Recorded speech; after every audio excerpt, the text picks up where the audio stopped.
whole new layer that I can't say I completely understand. I mean, that's a different dimension on how our teachers going to be evaluated and what that's going to look like to kids. We just believe it's way too much testing. Yes, Tanya? I was going to ask, we were just shown an NAE evaluation that students are going to be, actually this year, they're going to be it this year. Anyways, there is a survey that they are going to fill out multiple choice on the teachers. And it was, to my knowledge, that this in turn, which this wasn't provided by my administrator, but from my research, can you tell me what you all know about it? Because I'm not sure that this is going to be also included in our evaluations of what these students feel of our performance in our classroom. Yes, I did hear from a Willard teacher several months ago, and he said that those surveys were going to count for 33%. And my administrator, just so you all know, this is happening right here, is making this sound like, this is his words exactly, this will be good reflection on how you're teaching in the classroom. You know, one thing about this People education, calls up. yeah, one thing about the education reform that has struck me is that everything is on the teacher, on how the children are assessed, what the children think about the teacher, this and that. It doesn't put any responsibility on student learning. And that is very telling to me, that I do think that the teachers are being singled out if the child fails or if the child succeeds. And there doesn't seem to be an appreciation that developmentally a child may not be ready to learn at a certain time in his or her life, but maybe the next year it kicks in for whatever reason. Maybe the child's in an unhappy family situation. Maybe it's just the child's personality. Maybe there's nothing that they're teaching in a way that they're teaching that's interests the child in that particular year.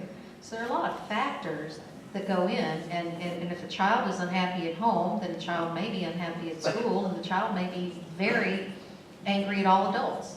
It's being sold that this is going to be a great tool for us. That is how it's being sold. Not at 33%, and you're at the verge, you better be awfully nice to your children. So it is 33%. That was in Willard, and I believe that was, if I might be wrong, because there's so many things that are unknown and in flux, that was part of their local district decision. Thank you.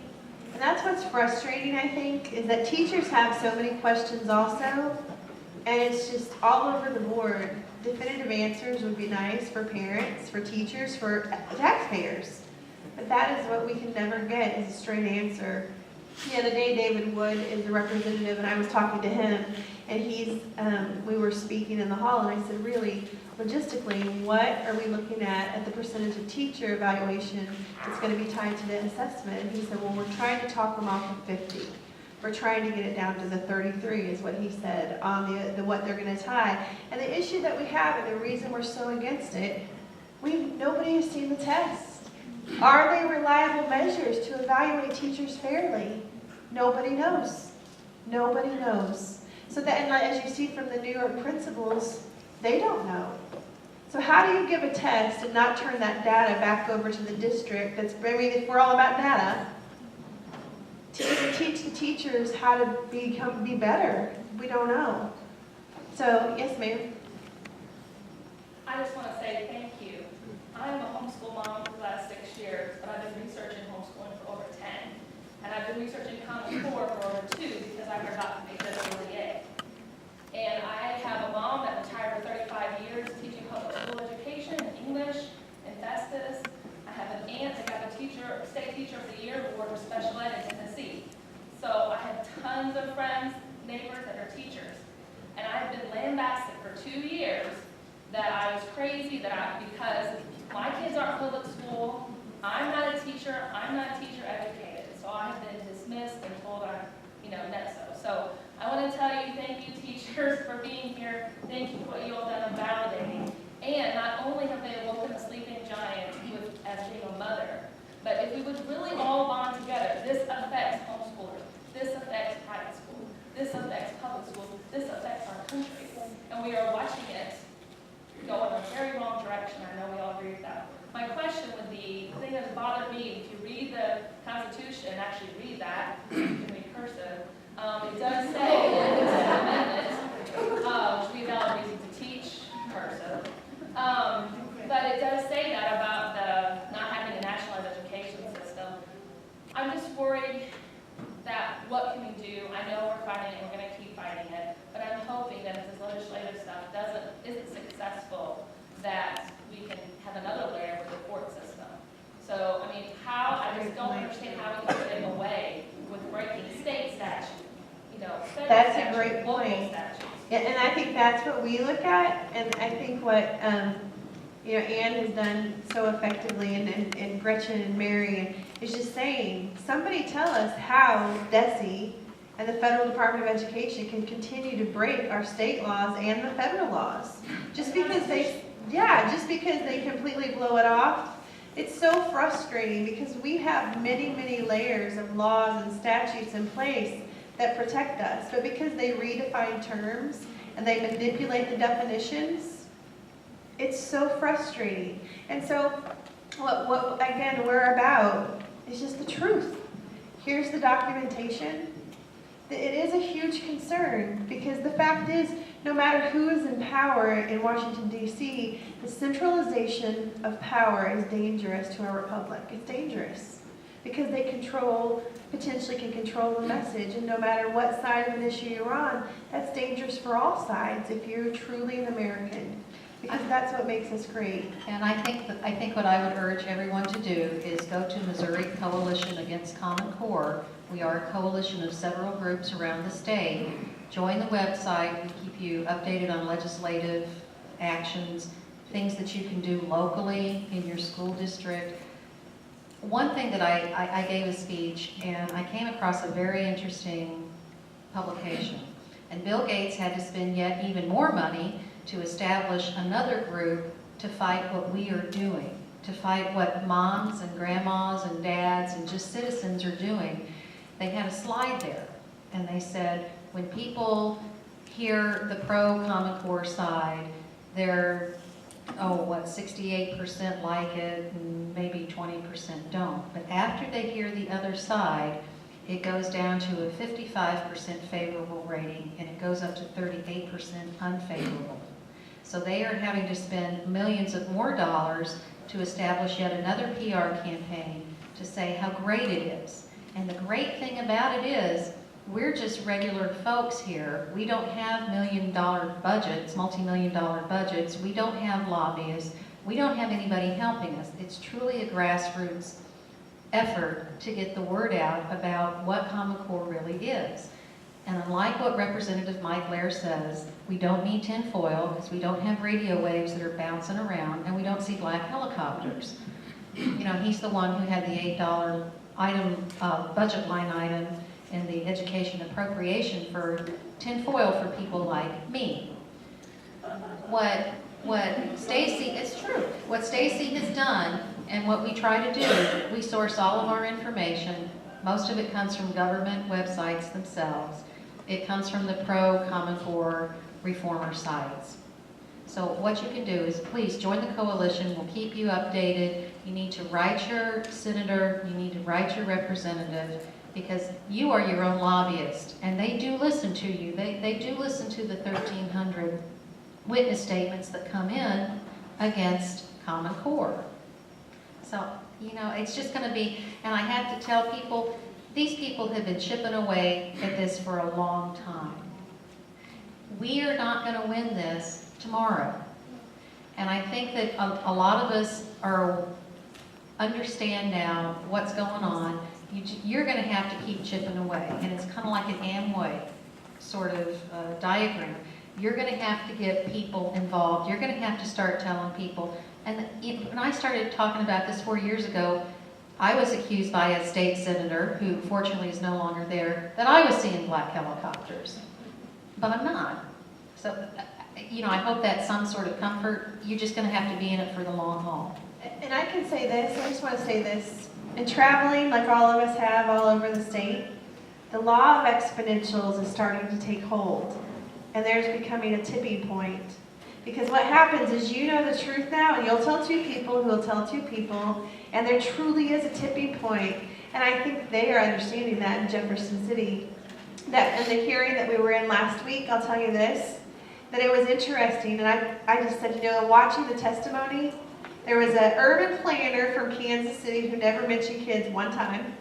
And there was a Fordham Institute guy who got flown in as part of his job to talk about the standards. But there were 10 mothers that sat up there and talked about their kids. That's the difference. It's the moms, I don't care what political affiliation, it doesn't matter. We have kids that are dealing with it right now, and it's heartbreaking. We have friends who are teachers. We know what's going on, and we know how hard it's getting ready to be for them, and we won't be silent. We're advocates for our children, and we won't stop. But be so encouraged. If I didn't think we were making a difference, oh my word, this is too exhausting. I'm exhausted after this is over, but I'm telling you, I do think we're making a huge difference, or we wouldn't do this. I mean, we're taking on Goliath as David. And you know what? They're backing down. They don't know what to do with us because we're a bunch of bad moms. Like Ian says, a mom with a computer is a dangerous weapon. I say amen to that. Did you have something, Lisa? Well, I was just going to say, I'm also a teacher, but, you know, I really feel that every taxpayer, whether you have children in school now or if you're, you know, past that age, should just be outraged that our money is being spent in this way when we have had the National Assessment of Educational Progress for years, and it has been comparing states. I mean, this whole thing has been a scam from the beginning. And so, as a taxpayer and a teacher, I'm just really outraged by it. And thank you, Tanya, for going. Yes. That was great.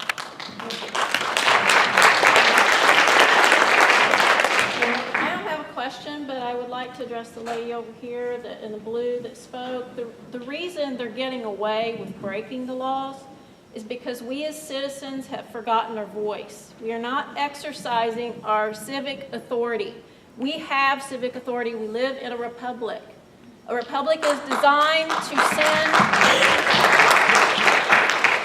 we elect the people that we want to represent us, and that's at all levels. School boards, city council, county government, state, and federal.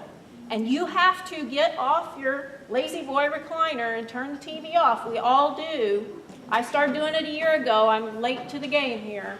We have to start holding our officials accountable because they will continue to do what they're doing unless we speak up and exercise that civic authority. That's our duty. And I had told them, why would any of us continue to work on your campaigns if the laws that you're going to pass when you're in office don't matter once you've left office? That's what's so frustrating, and there are laws that protect us from this, but they're not paying attention. It's like, well, we've already done it. They snuck it in on us, you know. So I mean, we're way too far in to back out now. It's like, are you kidding me? Because they didn't call it by name, because they snuck it in on us, and we're way too far in. I'm sorry. I think that's called illegal. Yes. I remember very well in the 5th and 6th grade when I learned about Germany and the Nazis and Hitler. I remember as a 10, 11, 12 year old thinking, golly, how would that ever happen? Where was the dad with the gun? Where was the mom that, you know, thank God, that would never ever happen in the United States of America. And I'm seeing it happen today before my eyes. And it is hard as a homeschool mom to teach my children U.S. history without wanting to vomit. Because I can't teach them Thomas Jefferson and all the great people that I learned about, what they stood for and why they were such great speakers when I have to talk about when they can watch the news and we can see today. It's disgusting. Susan? I was talking to a man yesterday who served in the Vietnam War, and he told us, and I'll start crying, but he told me that he did not go fight and have the people killed that were under him and saw his fellow man die for us to be repressed and for us to have to stay quiet and for our freedom of speech to be taken away.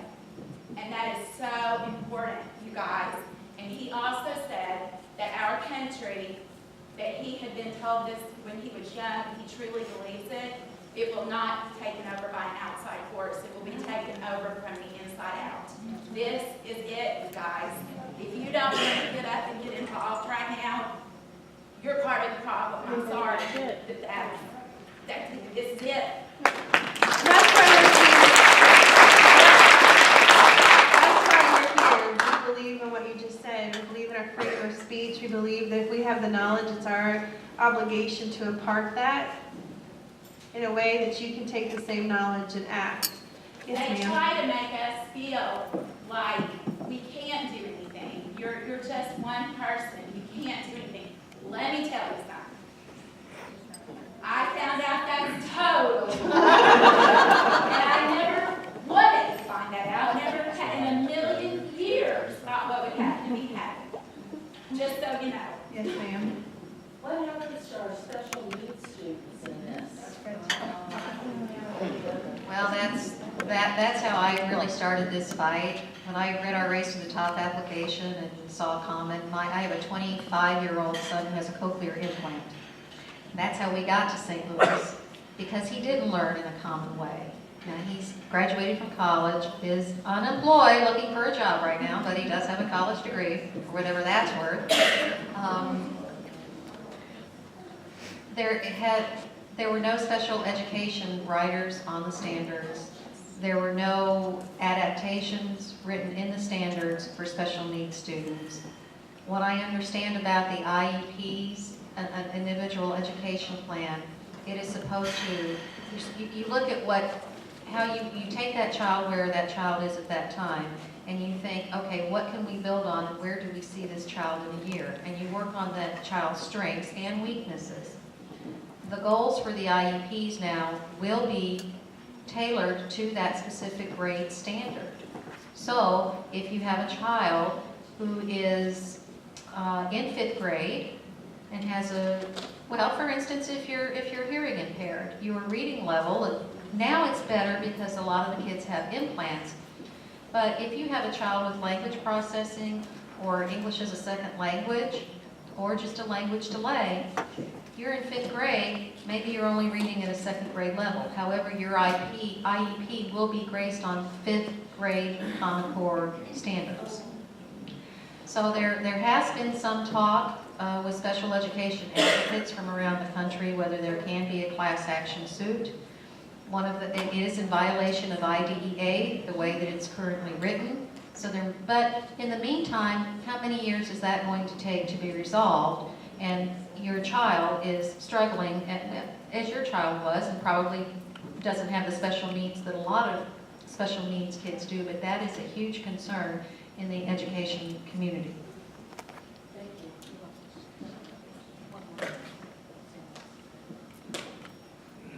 David, let me take one quick second here.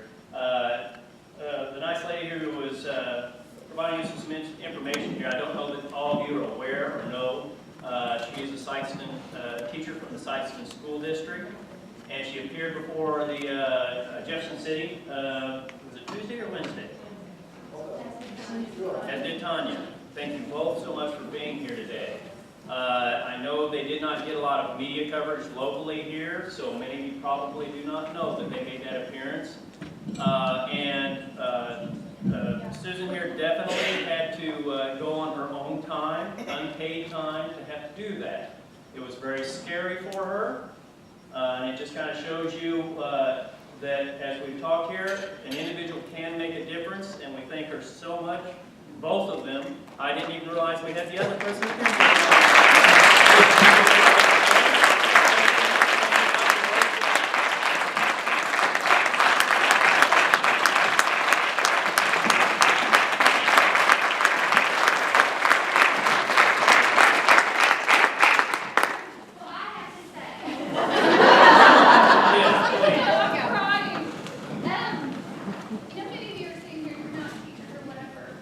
And we may be getting recognition, but let me tell you what, Heather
on February 8th in Sykeston. I really didn't know what Common Core was. I thought it was just a set of standards. If it was just standards, it would be fine. It's not, as you can see, because that's what I was told. They're standards, they're great. Why are you against this? Anyway, I just want to say thank you to all of the people that have worked so hard to get the message out. And Tanya's right. I dare everybody to go out and spread the word and do something, get our country back like it should be. Thank you very much for your comments and your questions. I'd like to close here, but I have a few things to say. I'm in the same boat that this lady over here was talking about. And I was falling into this malaise about having worked so hard for so many years and seeing things kind of crumble. And the things that I truly believed in, the Constitution, the Bill of Rights, just kind of melting away. So I decided to do something about it. I got off the lazy boy and I started getting active politically, but politically local, because all politics are local. A group of us got together, and what brought us together was the Common Core state standards. But it's more than just that. It's the local control. The local control is being stolen from us. And it's time for us to stand up and do something about it. I hear a lot of, we got to do this, we got to do that. Tomorrow night at Delmonico's, which is at exit 99, it's on the north side, west of the Veterans Home. We're going to have a meeting for the people actively promoting education reform. I invite all of you to come by and see what we're all about. This is our mission statement. Our mission is to proactively advocate for students, parents, teachers, and the community at all levels of government by championing, sorry, phonics didn't take off well. Teacher-led foundational education programs. Our vision statement is, our vision is to provide a connecting link between students, parents, teachers, and the community in developing ownership in their local schools. What time is that meeting? That meeting is at 6:30. And our vision as paper is to eventually move into all 9 counties of SEMO, or the Southeast Missouri. So anybody from any of the counties surrounding us are welcome to come. We have some very well-educated people in the art of dealing with local officials. And I can tell you right now from personal experience that we are having an effect. Maybe not at the school level just yet, but at the city and the county level. Because I can walk into a county commission level, or county commission meeting, or I can walk into a City of Jackson City Council meeting, and they filter away off to the side because they know that I'm going to come in there with the facts. I'm sorry, facts are debatable. With the evidence to let them know what we want, as was said up here, exercising our civic authority for our elected officials. So you're all invited to come on out. And those meetings are open to the public. Yes. The public, who has shown up to a city council meeting lately? Who has gone? 1 out of 2, 3. Those meetings are open to the public. You are allowed to go into any city council meeting. I'd like to thank all the teachers that are here. Some of you we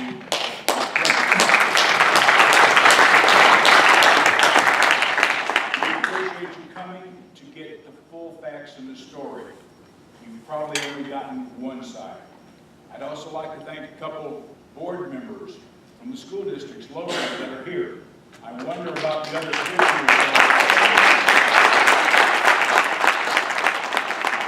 They chose not to be confused with the facts. They chose to sit in their time. Confused by the evidence. Excuse me. Applaud these people. They're here on their own time, other than their duties as school board members. These are elected people. We did not recognize them before. Thank you. I just have a real quick story, and it goes back to what these women up here were talking about. And before I get into that story, I have faced or stood before a lot of things in my lifetime, stuff that makes your hair fall out and turn gray. But there's one thing that I refuse to stand in front of, and that's MWM, a mom with a mission. So, I first saw Gretchen, speaking to what was going on up here, first saw Gretchen at a pachyderms meeting at Dexter Barbecue, probably 13, 14 months ago. And what they normally do at the pachyderms meeting, they have you go around and introduce yourself.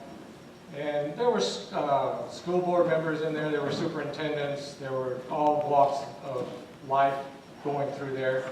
And this one lady stood up and she introduced herself and she said, I'm apolitical. Apolitical. Gretchen went through her presentation and this lady stood up, mom with a mission, and says, how can our government do that to us? Because you're on your lazy boy. But with this meeting tomorrow night, we have this paper. We have people who are skilled in getting things through the legislative thing. I asked you to come on out. We're not interested in, we're interested in just getting the citizens back into the whole process. We know that Stacy said that she had a 4-hour drive. So we put together a little gift basket for her. It's got chocolate, peanuts, help her on her long trip back. These will come in handy. I'm sorry. We're only 2 hours. Okay. But here's a little thing like this. I was out having dinner with some dive buddies, and we were actually talking about things that go on here. And I get back to my house, and I get a telephone call at 8 o'clock in the night, and I was told that Plan A isn't in effect. And I go, what's Plan B? So we just came out here, and I would like to welcome you to us, and glad that you could make it down here to Southeast Missouri.